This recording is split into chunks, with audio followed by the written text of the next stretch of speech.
Bonjour, André. Moi, je viens vous parler pourquoi s'intéresser aux activités collaboratives. Bien, je vais prendre mon cas comme pour pas commencer.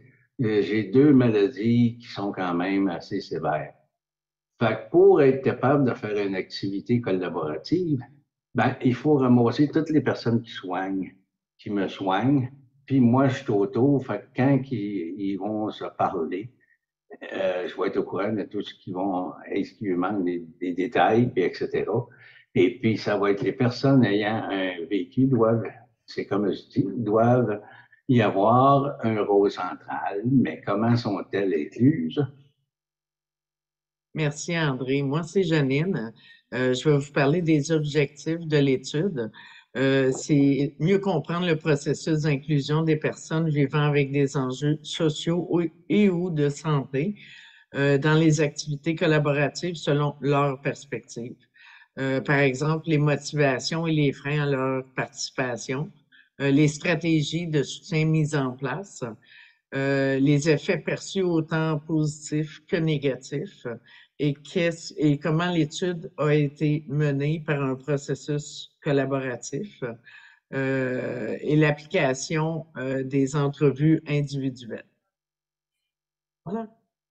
Merci, Janine. Je vais vous présenter les résultats préliminaires de l'étude. Je vais me concentrer sur vraiment la qualité de l'expérience d'inclusion.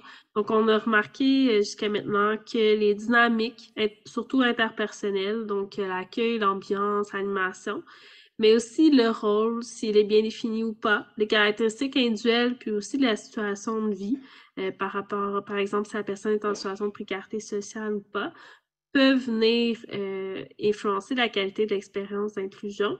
Pour finir, le contenu, est-ce qu'il est accessible à la personne? Est-ce que c'est le même niveau d'expertise? Puis est-ce que c'est pertinent pour l'ensemble des personnes qui sont présentes?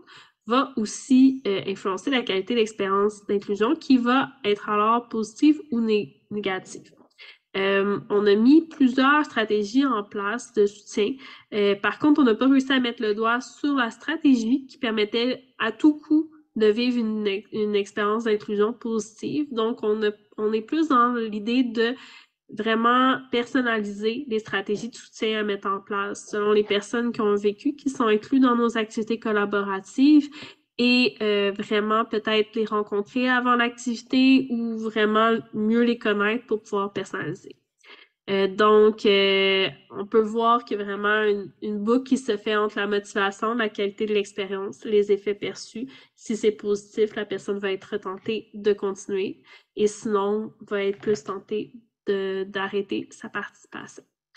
Donc, pour terminer, les prochaines étapes sont de continuer la collecte de données et de produire un guide ou un outil pour venir aider les organisateurs, les personnes qui décident de mettre en place des activités collaboratives à le faire de façon à ce qu'il soit inclusif aux personnes qui ont un vécu. Donc, merci beaucoup.